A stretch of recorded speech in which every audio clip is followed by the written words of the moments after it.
Hare Krishna. Welcome to my channel. ইসকনের founder Acharya Srila প্রভুপাদের আদর্শ প্রশ্ন আদর্শ উত্তর গ্রন্থটির চতুর্থ অধ্যায়টি পাঠ করে শোনাব। বিষয় হল প্রকৃতির তিনটি গুণ। 28শে ফেব্রুয়ারি 1972 সাল। বব বললেন, আমি গ্রন্থে তিনটি গুণের সম্বন্ধে পড়েছি, সত্য, রজ এবং তম। আমি ভাবছিলাম যে আপনি যদি সেগুলি সম্বন্ধে একটু আলোচনা করেন, বিশেষ করে সত্য ও তমগুণ সম্বন্ধে। শ্রীল প্রভুপাদ উত্তর দিলেন, সত্যগুণের বস্তু সম্পর্কে যথার্থভাবে জানা যায়, সেটি হচ্ছে জ্ঞান। জানা যায় যে ভগবান আছেন, এই জগৎ তিনি সৃষ্টি করেছেন এবং অন্য অনেক কিছু, সূর্য, এই রকম চন্দ্র, এই রকম সমস্ত বিষয় পূর্ণ জ্ঞান লাভ করা যায়। কারো যদি কিছু পরিমাণ জ্ঞান থাকে এবং তা যদি পূর্ণ নাও হয়, তা সাত্ত্বিক। রজগুণের প্রভাবে শরীরটিকে স্বরূপ বলে মনে করে, ইন্দ্রিয়ের তৃপ্তি সাধনের চেষ্টা হয়, তা হচ্ছে রজগুণ। আর তমগুণ হচ্ছে পশুর জীবন, আচ্ছন্ন জীবন, যে জীবনে ভগবান সম্বন্ধে কোনো জ্ঞান থাকে না। কিভাবে সুখী হওয়া যায় বা কেন আমরা এই জড়জগতে আবদ্ধ হয়ে রয়েছি, সে সম্বন্ধে কোনোরূপেই জ্ঞান থাকে না। যেমন একটি পশুকে যখন কসাইখানায় নিয়ে যাওয়া হয়, তখন সে সেখানে যায়, সেটি হচ্ছে তমগুণ। কিন্তু একটি মানুষ প্রতিবাদ করে, একটি পাঁঠা যাকে 5 মিনিট পরেই বলি দেওয়া হবে, তাকে যদি তখন একটু ঘাস দেওয়া হয়, তাহলে সে উৎফুল্ল হয়। ঠিক একটি শিশুর মতো তাকে হত্যা করতে উদ্যত হলেও সে হাসতে থাকে, কেননা সে অজ্ঞানে আচ্ছন্ন। এটি হচ্ছে তমগুণের প্রভাব। বব বললেন, এই সমস্ত গুণগুলি কর্ম নিরূপণ করে, তাই নয় কি? শ্রীল প্রভুপাদ বললেন, হ্যাঁ, প্রকৃতির গুণের সৎ প্রভাবের কর্ম কুলসিত হয়। কর্মণাম গুণ সংঘহস্য সৎ অসৎ ইয়নিজ জন্মসু। জীব উৎকৃষ্ট অথবা নিকৃষ্ট জন্ম লাভ করে প্রকৃতির গুণের প্রভাবে। বব প্রশ্ন করলেন, প্রতারণা করাটা কোন গুণের অন্তর্গত? শ্রীল প্রভুপাদ উত্তর দিলেন, প্রতারণা হচ্ছে রজ এবং তমগুণের মিশ্র প্রভাব। মনে করো কোনো মানুষ কাউকে প্রতারণা করছে, তার অর্থ হচ্ছে সে কিছু লাভ করতে চায়, সেটি রজগুণ। কিন্তু সে যদি কাউকে খুন করে, তাহলে তাকে সে দণ্ডভোগ করতে হবে, সে সম্বন্ধে তার অজ্ঞতা, তা হলো রজ এবং তমগুণের মিশ্রণ। বব প্রশ্ন করলেন, আর কেউ যখন অন্য কাউকে সাহায্য করে? শ্রীল প্রভুপাদ উত্তর দিলেন, সেটিও সত্যগুণ। বব প্রশ্ন করলেন, সেটি সত্যগুণ কেন? সেটি কি ধরনের বুদ্ধিমত্তা? আমি জানতে চাইছি, সেটি কিসের জ্ঞান? আপনি বলছিলেন যে সত্যগুণের জ্ঞান লাভ হয়। শ্রীল প্রভুপাদ বললেন, হ্যাঁ। বব বললেন, বুদ্ধিমত্তা? শ্রীল প্রভুপাদ বললেন, হ্যাঁ।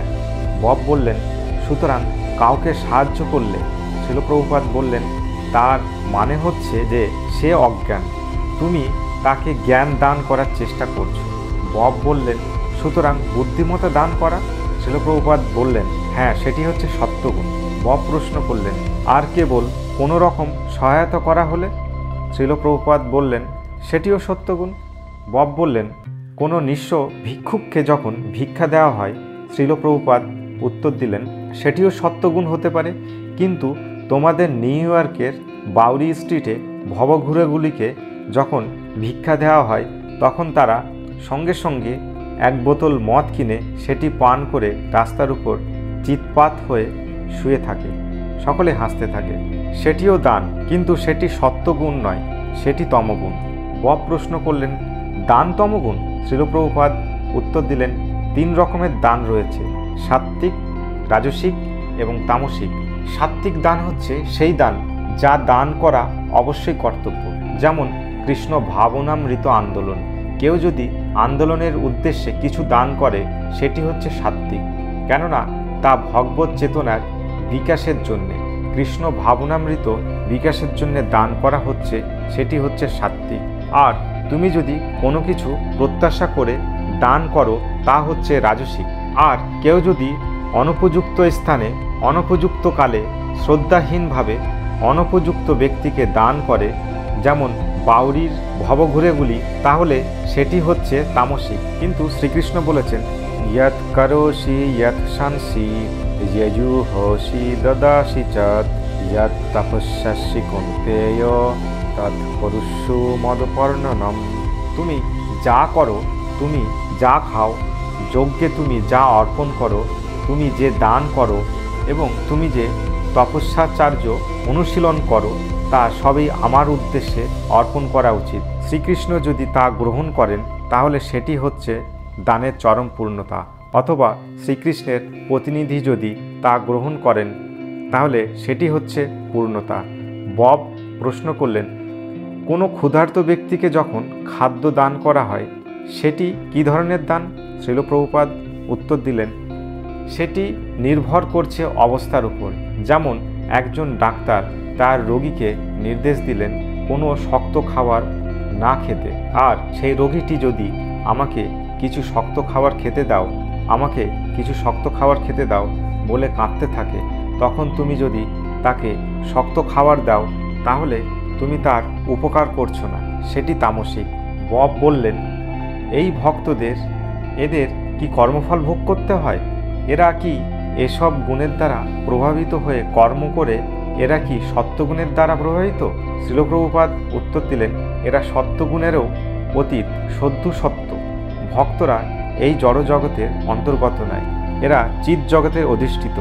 এই সম্বন্ধে ভগবদ্গীতায় বলা হয়েছে, মাম চ ইয়ঃ ব্যভিচারেণ ভক্তি যোগেন সেবতে ইয়া গুণানো সংকীর্ত্যান ব্রহ্মা ভূয়ায় কল্পতে।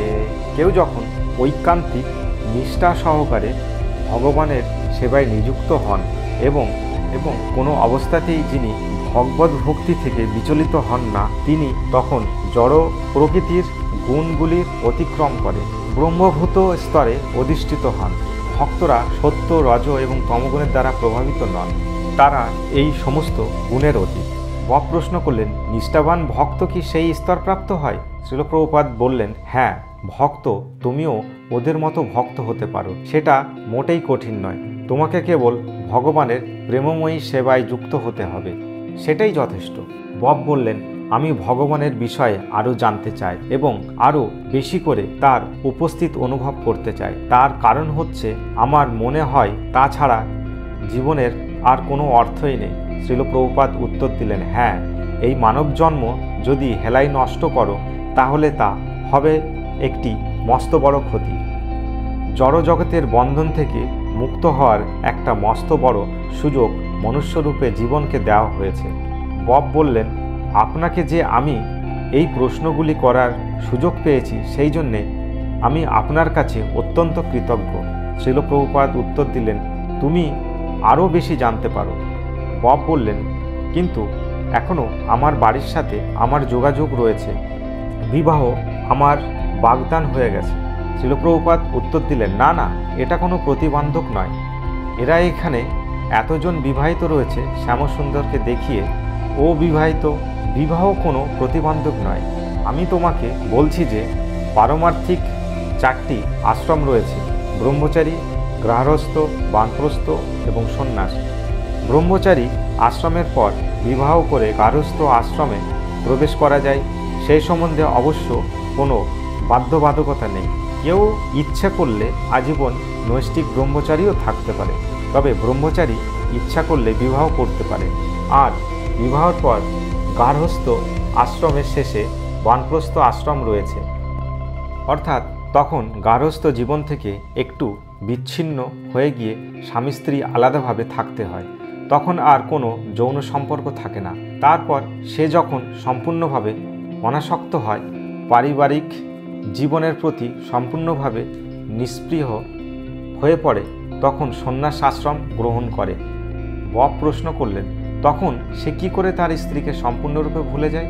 শ্রীল প্রভুপাদ উত্তর দিলেন, হ্যাঁ, ভুলে যাওয়ার চেষ্টা করলেই ভুলে যাওয়াটা খুব একটা কঠিন নয়। দৃষ্টির বাইরে মানে মনেরও বাইরে। সকলে হাসতে থাকেন, ঠিক যেমন আমার স্ত্রী ছিল, পুত্রকন্যা, নাতি নাতনি সব ছিল, কিন্তু তারা এখন আমার দৃষ্টির বাইরে চলে গেছে, তাই তারা আমার মনের বাইরেও চলে গেছে। তাই বৈদিক সমাজ ব্যবস্থায় বানপ্রস্থ, সন্ন্যাস সব কিছুই খুব সুন্দরভাবে আয়োজন করা হয়েছে।